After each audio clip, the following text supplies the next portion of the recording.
अगर अगर इस वक्त आपकी ज़िंदगी में कुछ भी सही नहीं चल रहा, अगर आप बहुत कोशिश कर रहे हैं लेकिन सफलता नहीं मिल रही, अगर अपने ही लोग आपको समझ नहीं रहे, अगर किसी रिश्ते के टूटने का दर्द आपके अंदर है, अगर आप बाहर से मुस्कुरा रहे हैं लेकिन अंदर से बहुत थक चुके हैं, तो आज की ये वीडियो आपके लिए है। क्योंकि शायद आपको किसी इंसान की नहीं, बस श्री कृष्ण के एक संदेश की ज़रूरत है। श्री कृष्ण ने अर्जुन से कहा था, तुम अपने कर्म पर ध्यान दो, परिणाम की चिंता मत करो। और शायद आज कृष्ण आपसे भी यही कह रहे हैं, रुकना मत, तुम्हारी कहानी अभी खत्म नहीं हुई है। So welcome to motivational club house of Nehanjali. आज जन्माष्टमी के पावन अवसर पर मैं आपके साथ श्री कृष्ण की ऐसी 5 बातें बताने वाली हूँ जो शायद आपकी ज़िंदगी देखने का नज़रिया बदल देंगी। इसलिए वीडियो को अंत तक ज़रूर सुनिए, क्योंकि हो सकता है इन 5 बातों में से कोई एक बात आज आपके दिल का जवाब बन जाए। कुछ आपने सोचा हो और उसका आपको जवाब मिल जाए। तो आइए शुरू करते हैं। नंबर 1, कर्म करते रहो, परिणाम की चिंता मत करो। हमारी जिंदगी की सबसे बड़ी परेशानी क्या है?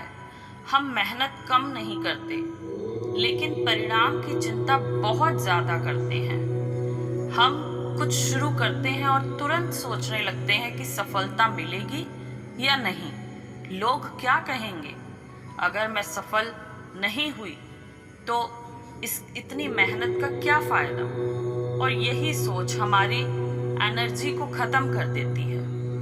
कुरुक्षेत्र में भी अर्जुन की इसी डर से अर्जुन टूट गए थे। उनके सामने युद्ध था और अपने लोग उनके सामने थे और उन्हें समझ नहीं आ रहा था कि वो क्या करें। तब श्री कृष्ण ने उन्हें कर्म का ऐसा रास्ता दिखाया, उन्हें बताया कि तुम्हारा अधिकार तुम्हारे कर्म पर है। इसका मतलब यह नहीं कि परिणाम मायने नहीं रखता, इसका मतलब है कि परिणाम तुम्हारे हाथ में नहीं है, लेकिन प्रयास करना तुम्हारे हाथ में है।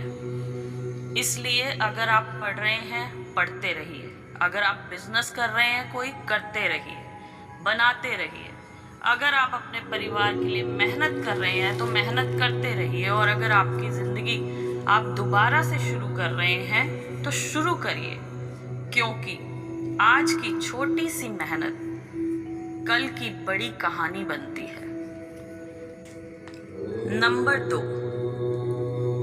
हर चीज़ अपने समय पर होती है। कभी आपने देखा है किसी की ज़िंदगी में सफलता बहुत जल्दी आ जाती है और कोई इतने सालों तक संघर्ष करता रहता है, मेहनत करते रहता है और उसके मन में सवाल उठते हैं कि मेरे साथ ही ऐसा क्यों।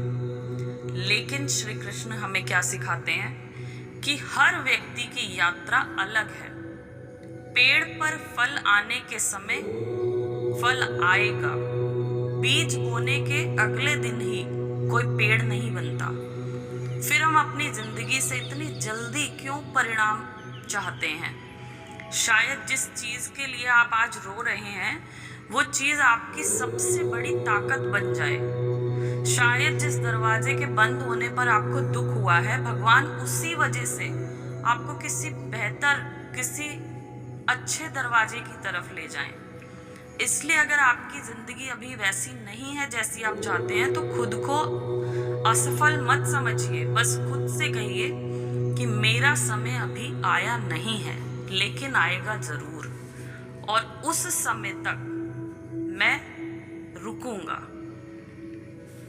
नंबर 3, जो तुम्हारे हाथ में नहीं है उसकी चिंता मत करो। श्री कृष्ण की ये तीसरी बात, जो उन्होंने तीसरी सीख दी है, वो कहा है उन्होंने कि जो तुम्हारे हाथ में नहीं है उसकी चिंता मत करो। हम अपनी ज़िंदगी को कितना समय उन चीज़ों के बारे में हम सोचते रहते हैं, उन चीज़ों के बारे में सोचते हुए बिता देते हैं जो हमारे कंट्रोल में है ही नहीं।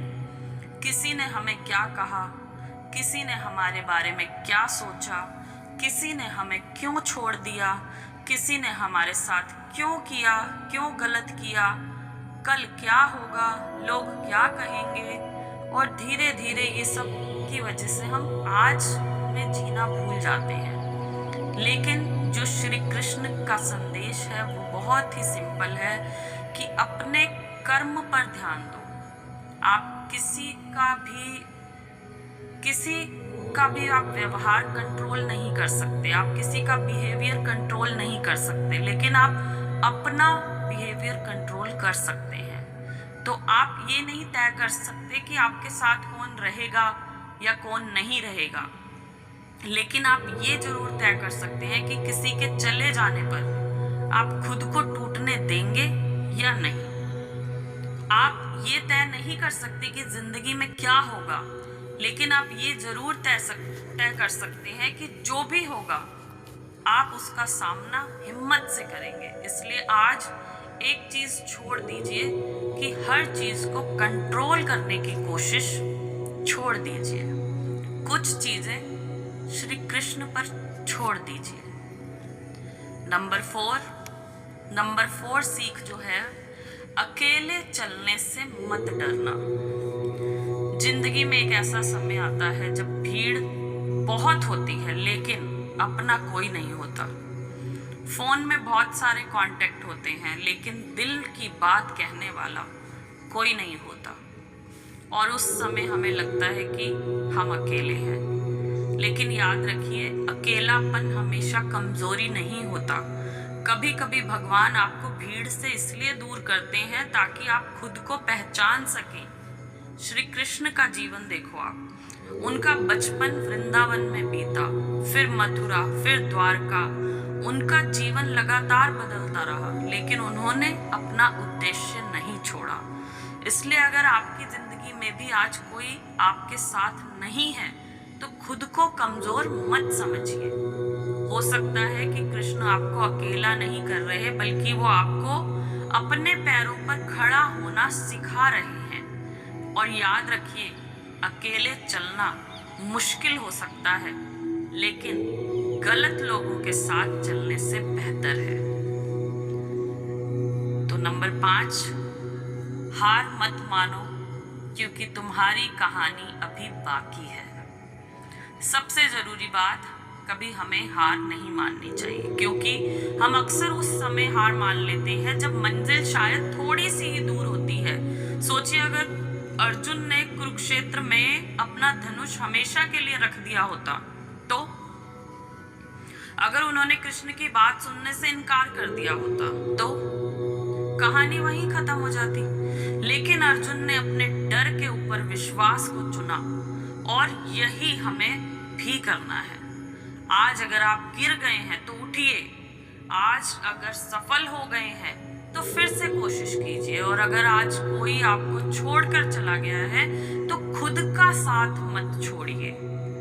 आज अगर आपकी जिंदगी में मुश्किलें हैं तो याद रखिए, मुश्किल समय स्थायी नहीं होता, लेकिन आपकी हिम्मत आपको बहुत दूर तक ले जा सकती है। एक छोटी सी कहानी है। एक बार सोचिए, एक तरफ अर्जुन थे, महान योद्धा, और दूसरी तरफ श्री कृष्ण थे, जिन्होंने स्वयं हथियार न उठाने का निर्णय लिया था। कृष्ण ने कहा, मैं युद्ध में हथियार नहीं उठाऊंगा लेकिन मैं तुम्हारे साथ रहूंगा। और अर्जुन ने कृष्ण को चुना। क्यों? क्योंकि कभी कभी हमें ताकत से ज्यादा सही दिशा की जरूरत होती है। आज हमारी जिंदगी में भी यही होता है। हमें हमेशा कोई ऐसा व्यक्ति नहीं चाहिए जो हमारी समस्या खत्म कर दे। कभी कभी हमें बस कोई ऐसा चाहिए जो कहे, डरो मत, मैं तुम्हारे साथ हूँ। और यही विश्वास कृष्ण के साथ हमारे रिश्ते की सबसे खूबसूरत बात है। तो अगर आप ये वीडियो अभी देख रहे हैं तो आपके दिल में कोई ऐसी बात है जो किसी को नहीं बता पा रहे। अगर आप किसी दर्द से गुजर रहे हैं, अगर आपको लगता है कि आपकी मेहनत का कोई फल नहीं मिल रहा, तो आज रात कुछ मिनट के लिए अकेले बैठिए, आंखें बंद कीजिए और श्री कृष्ण से कहिए, कान्हा, मुझे नहीं पता आगे क्या होगा, मुझे नहीं पता मेरी समस्या कब खत्म होगी, मुझे ये भी नहीं पता कि मैं सही रास्ते पर हूं या नहीं, लेकिन मुझे आप पर भरोसा है। आप मुझे रास्ता दिखाते रहना, मैं चलता रहूंगा। बस इतना विश्वास रखिए, क्योंकि जब इंसान की उम्मीद खत्म होती है, तभी भगवान पर विश्वास की शुरुआत होती है। तो इस जन्माष्टमी हम घर में झूला सजाएंगे, कृष्ण जी को माखन मिश्री खिलाएंगे, भजन सुनेंगे, मंदिर जाएंगे, लेकिन इस बार अपने मन में श्री कृष्ण को जन्म दीजिए, अपने अंदर विश्वास को जन्म दीजिए, अपने अंदर उम्मीद को जन्म दीजिए, अपने अंदर साहस को जन्म दीजिए और अपने अंदर से डर को बाहर निकाल दीजिए, क्योंकि कृष्ण का जन्म सिर्फ मथुरा में नहीं हुआ था। जब भी किसी टूटे हुए इंसान के अंदर उम्मीद जन्म लेती है, वही कृष्ण जन्म लेते हैं। जब कोई हार मानने के बाद फिर से खड़ा होता है, वही कृष्ण जन्म लेते हैं। जब कोई दर्द में भी दूसरों के लिए मुस्कुराता है, वही कृष्ण जन्म लेते हैं। और जब कोई कहता है, मुझे नहीं पता आगे क्या होगा, लेकिन मुझे अपने कृष्ण पर भरोसा है, तब वहीं से एक नई शुरुआत होती है।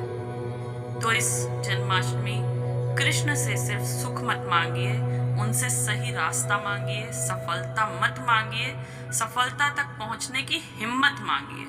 सिर्फ परेशानियां खत्म करने की प्रार्थना मत कीजिए, उन परेशानियों से लड़ने की शक्ति मांगिए। और सबसे ज्यादा अपने कान्हा से बस इतना कहना, कान्हा, मेरी जिंदगी चाहे जैसी हो जाए, बस मेरा विश्वास मत टूटने देना, क्योंकि जिस इंसान के पास उम्मीद है, वो फिर से शुरुआत कर सकता है। जिस इंसान के पास विश्वास है, वो मुश्किल रास्ता भी पार कर सकता है। और जिसके साथ श्री कृष्ण हो, उसकी कहानी कभी खत्म नहीं होती। राधे राधे, जय श्री कृष्ण। अगर आपको आज ये वीडियो अच्छा लगा हो तो सिर्फ इसे लाइक मत कीजिए, इसे ज़्यादा से ज़्यादा शेयर कीजिए और ज़्यादा से ज़्यादा लोगों तक पहुंचाइए। उन्हें बताइए कि इस जन्माष्टमी उन्हें श्री कृष्ण को अपने अंदर जन्म देना है। असली जन्म श्री कृष्ण का उनके अंदर होना चाहिए। So thank you so much.